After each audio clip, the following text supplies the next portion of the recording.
नमस्कार साथियों, एक बार फिर से आप सभी का ढेर सारा स्वागत है नवोदय क्लासेस के बीए प्लेटफॉर्म पर। चलिए शुरुआत करते हैं एक और मॉडल पेपर की, जो कि आपका छूट गया था। दरअसल आज हम बात करेंगे वोकेशनल सब्जेक्ट के अंतर्गत, जी हाँ, वोकेशनल सब्जेक्ट के अंतर्गत बागवानी यानी हॉर्टिकल्चर की। ठीक है ना।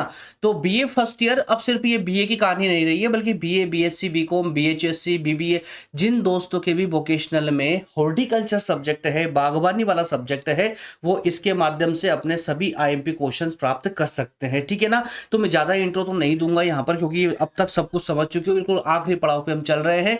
और अभी आप सोच रहे होंगे सर, आपने बोला था कि आई थिंक कि जून से हम क्लासेस स्टार्ट कर लेंगे सेकेंड ईयर की।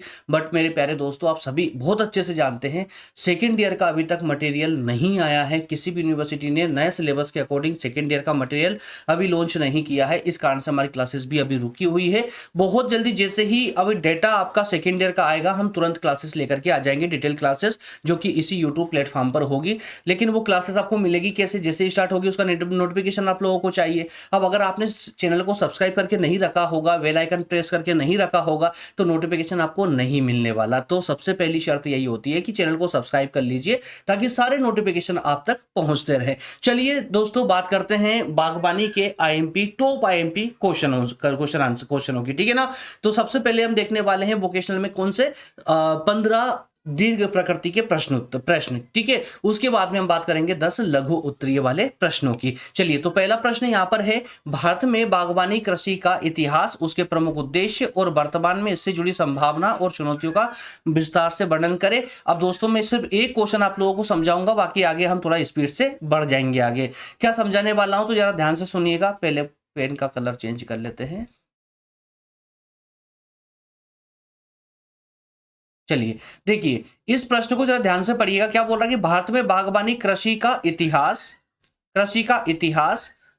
और इसके उद्देश्य, उसके बाद में इसकी संभावनाएं और इसकी चुनौतियां।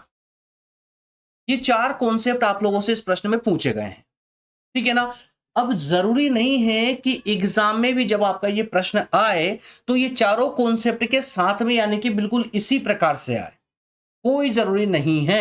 लेकिन ये याद रखिएगा कि जब भारत में बागवानी के कृषि का इतिहास की अगर बात कर रहा होगा, तो इन चार कॉन्सेप्टों से एग्जामिनर बाहर नहीं जाएगा। ये मेरा प्रॉमिस है आप लोगों से। तो आपको तैयारी कैसे करना है? जब इनके इस प्रश्न के आंसर निकालोगे आप, तो ये चारों टर्म आपकी उसके अंतर्गत निकलना चाहिए, याद रखिएगा। तो भारत में बागवानी के इतिहास भी पढ़ना है आपको, उसका उद्देश्य भी पढ़ना है, संभावनाएं भी पढ़नी है और चुनौतियों को भी पढ़ना है। क्लियर है ना। चारों टर्म को अलग अलग, अब हो सकता है एग्जाम में सिर्फ आपसे इतिहास और उद्देश्य पूछ ली जाए, यानी टर्म नंबर 1 और 2 पूछ ली जाए, या फिर 3 भी साथ में मिला दे।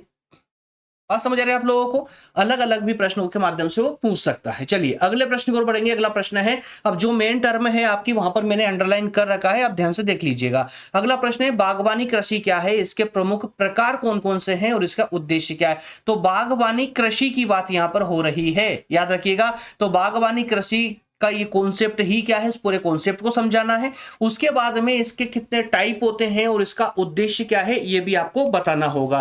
प्रश्न नंबर 3 को देखिए, मानव जीवन में अलंकृत बागवानी का महत्व क्या है। तो मानव जीवन में अलंकृत बागवानी का महत्व और भारत में इसके उज्जवल भविष्य की क्या संभावनाएं हैं, बताइए। क्लियर है। प्रश्न नंबर 4 को देखिए, बागवानी के अलग अलग जो प्रकार हैं उनको बताइए। प्रश्न नंबर 5 है, सजावटी पौधे क्या होते हैं, इनके प्रकार, विशेषताएं और हमारे पर्यावरण व जीवन में इनका महत्व क्या है, महत्व बताएं। प्रश्न नंबर 6 को देखिए, भारत में फूलों की खेती के प्रकार, इसके आर्थिक लाभ, बाजार की स्थिति और सामाजिक सांस्कृतिक महत्व, इन दोनों को समझाइए। प्रश्न नंबर 7 है, नर्सरी में शोभाकार पौधों की तैयारी, उनकी देखभाल तथा इन पौधों के लिए आवश्यक खाद एवं उर्वरकों का उपयोग किस प्रकार किया जाता है, समझाइए। दोस्तों, ये 7 प्रश्न आपके हो चुके हैं, मैं साइट में हो गया हूं। जल्दी से स्क्रीनशॉट ले ले प्रश्नों का, नोट डाउन करें तो वीडियो को रोककर नोट डाउन कर लेना। आगे बढ़ेंगे। अगला प्रश्न है, गुलाब की खेती से संबंधित निम्नलिखित बातें। गुलाब की खेती से संबंधित कौन कौन सी प्रमुख बातें। तो गुलाब की प्रजातियां कौन कौन सी होती है, गुलाब की प्रजातियां और खेती के लिए आवश्यक जलवायु एवं भूमि की विशेषताएं और गुलाब से बनने वाले मुख्य उत्पाद कौन कौन से हैं, बताइए। वहीं प्रश्न नंबर 9 है, टिप्पणी करने के लिए बोल रहा है, 2 कॉन्सेप्ट दिए गए हैं कि ग्लैडियोलस ग्लेडियोलस की खेती हेतु उपयुक्त भूमि और जलवायु के बारे में बताइए। तो ग्लेडियोलस क्या होता है, इस कॉन्सेप्ट को समझाने के साथ साथ में इसके लिए कौन सी यानी किस प्रकार की मिट्टी वाली भूमि उपयुक्त होती है और इसके लिए किस प्रकार की जलवायु उपयुक्त होगी समझाना।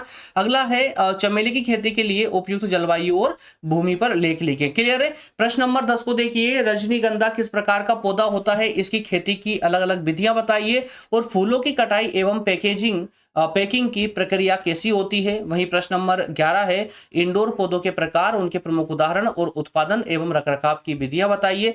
सभी के नीचे मैंने अंडरलाइन कर रखा है जो मुख्य टर्म है जो आपको इस प्रश्न में पढ़ना है, जिसका आंसर आपको निकालना है ना, उनके सबके नीचे अंडरलाइन कर रखा है ताकि आपको सुविधा हो जाए। प्रश्न नंबर 12, संरक्षित संरचनाओं के प्रकार और स्पष्ट करना है कि संरचनाएं सब्जी उत्पादन में किस प्रकार उपयोगी होती है। ठीक है ना।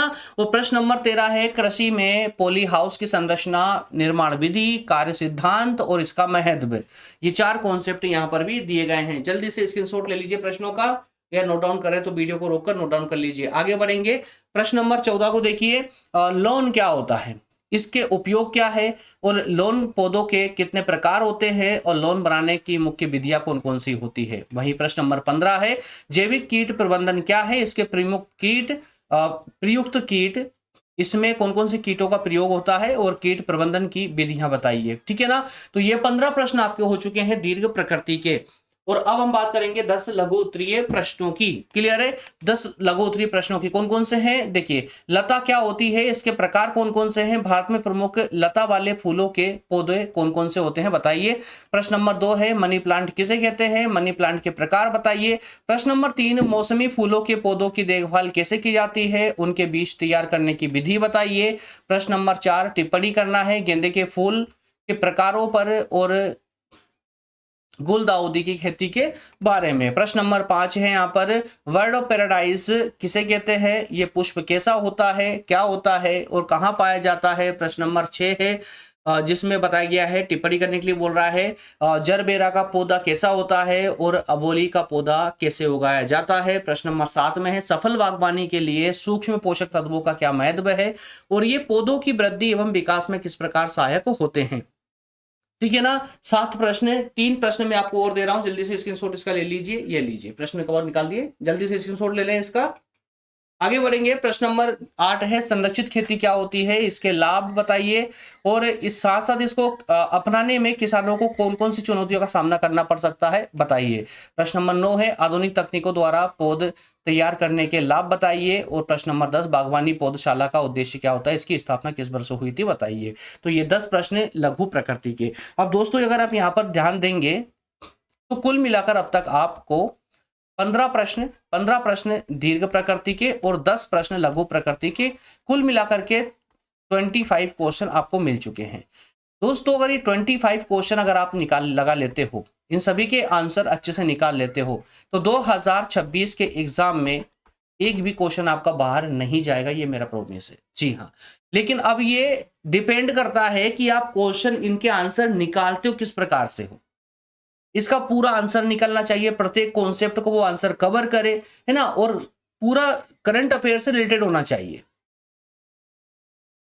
तो जो भी दोस्त गूगल से, जेमिनी से या चैट जीपीटी से आंसर निकालते हैं, उन्हें बहुत ज़्यादा सावधानी रखने की ज़रूरत है, क्योंकि एग्जाम में जरा सी गलती प्रॉब्लम दे सकती है आपको, इसलिए थोड़ा सतर्क होकर के इनके आंसर निकालिएगा।